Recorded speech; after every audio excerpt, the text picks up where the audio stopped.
Assalamualaikum warahmatullahi wabarakatuh. Salam semangat, salam sukses, dan salam tetap semangat.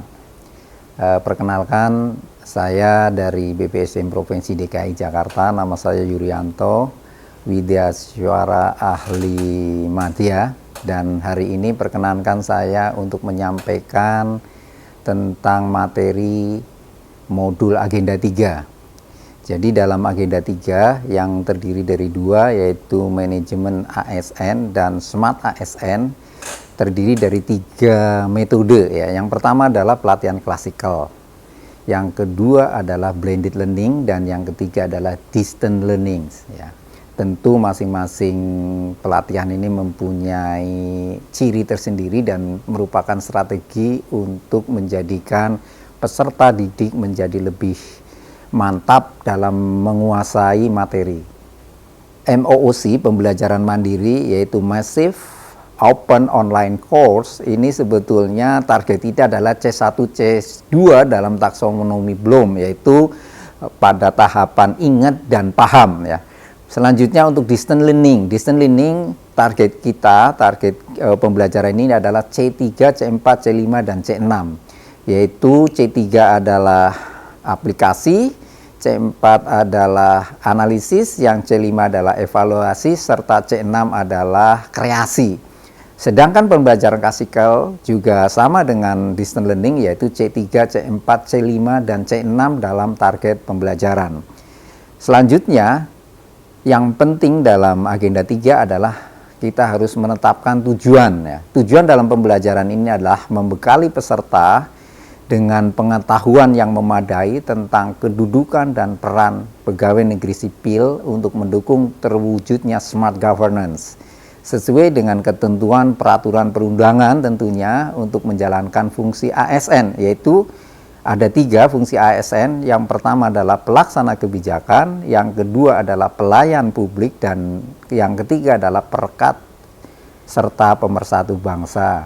Dan dalam hal ini diharapkan para peserta bisa memberikan dukungan mengelola tantangan dan masalah dalam mendukung pelaksanaan tugas jabatan dengan menggunakan perspektif smart ASN.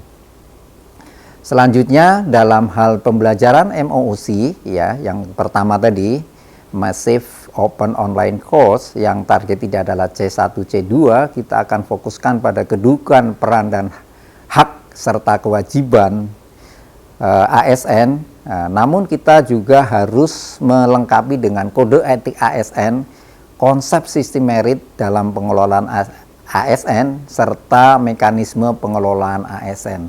Apa sebetulnya yang ingin dicapai dalam hal ini?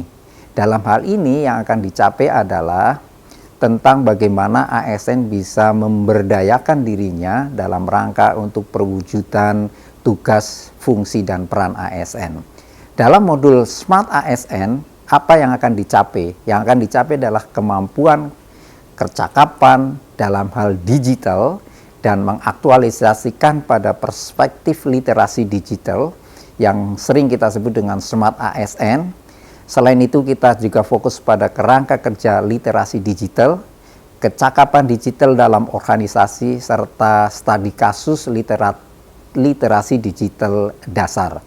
Selanjutnya kita bagi per masing-masing menjadi beberapa JP. Yang pertama adalah sinkronus, sebetulnya kita bagi menjadi 5 JP saja, yaitu berupa tatap muka langsung dengan para peserta, sehingga peserta dengan widyaswara bisa berinteraksi secara simetris. Selanjutnya, dalam hal ini ada yang kita sebut dengan asinkronus. Asinkronus total jumlahnya ada 15 JP, dan peserta diwajibkan untuk belajar mandiri dan menyelesaikan tugas yang diberikan oleh widyaswara. Ingat bahwa distance learning ini targetnya adalah C3, C4, C5, dan C6 dalam taksonomi Bloom. Selanjutnya dalam hal sinkronus yang pertama. Sinkronus yang pertama kita pola kita susun dengan 2 JP. Ya, 2 JP tentu yang paling utama adalah pertama tentunya memperkenalkan dan membangun suasana yang kondusif, interaksi antara widyaswara dan peserta. Yang kedua adalah kita adakan tanya jawab ya. Kita cek masing-masing brainstorming antara peserta dan Widya Suara, dan tentunya overview modul agenda 3 juga menjadi agenda yang penting untuk disampaikan kepada peserta, serta kita jangan lupa juga menyampaikan tugas hari ke-1, hari ke-2, dan hari ke-3 kepada para peserta. Selanjutnya, untuk kegiatan asinkronus, pertama adalah 6JP. Dalam hal ini, Widya Suara harus memberikan kegiatan pembelajaran kepada masing-masing individu.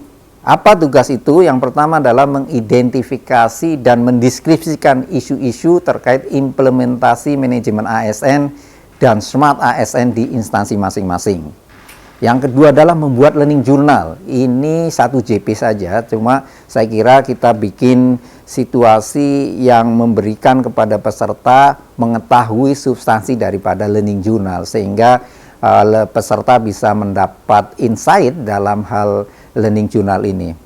Selanjutnya dalam kaitannya dengan asinkronus 2. Asinkronus 2 dari tadi berbeda dengan asinkronus 1, asinkronus 2 9JP, dan di situ juga ada tugas individu, tugas kelompok.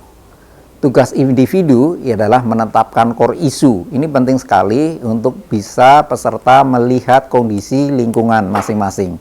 Dan kita lihat gagasan kreatif masing-masing. Nah, ini saya kira 3JP, dan yang kedua untuk tugas individu membuat learning journal. Itu 1JP. Yang kedua adalah tugas kelompok. Ini tugas kelompok dengan filosofis untuk membantu kerjasama dan berkolaborasi antara para peserta. Dan tugasnya apa dalam hal ini adalah membuat analisis kasus yang disiapkan oleh peserta sendiri. Ini jumlahnya 5JP. Selanjutnya adalah sinkronus ketiga. Ingat, ini sinkronus ketiga. Berapa JP? 3JP. Kegiatannya apa yang sinkronus ketiga ini? Pertama, kegiatan pembelajaran adalah membangun suasana dan review pembelajaran sinkronus yang ke-1.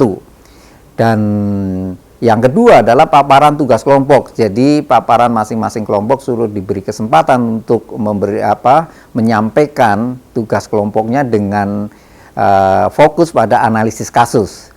Yang ketiga adalah paparan tugas individu. Saya kira ini sangat strategis untuk mengetahui kecakapan daripada individu. Ya, tugas individu ini kita identifikasi beberapa hal. Yang pertama adalah peserta diminta untuk identifikasi dan deskripsi isu-isu terkait manajemen ASN dan Smart ASN di unit kerja masing-masing.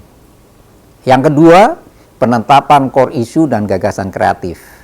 Ya, ini sangat penting untuk tugas individu. Dan untuk yang poin selanjutnya adalah kita berikan suasana untuk mendalami dan memberikan penguatan kepada masing-masing materi, sehingga para peserta benar-benar bisa memberikan masukan kepada isu yang mereka bawa dan menjadikan semua isu yang dibawa benar-benar mewakili unit kerjanya masing-masing. Dan yang terakhir adalah penjelasan rencana pembelajaran klasikal agenda 3. Selanjutnya, untuk klasikal ini ada beberapa sesi ya. Kita bagi 2 sesi. Sesi pertama adalah perkenalan. Terus selanjutnya kita berbagi pengalaman antara para peserta, dan kita Widya Suara memandu dan memfasilitasi, serta kita berikan juga dari masukan itu berupa penguatan materi. Dan yang selanjutnya adalah penjelasan tugas kelompok untuk masing-masing kelompok. Kita lihat dalam konteks itu observasi, implementasi, substansi agenda 3 di lingkungan lembaga pelatihan. Dan yang terakhir dalam sesi pertama adalah pengerjaan tugas kelompok. Ini saya kira menjadi penting karena kita bisa mengetahui masing-masing kelompok kualitas dari apa yang mereka kerjakan.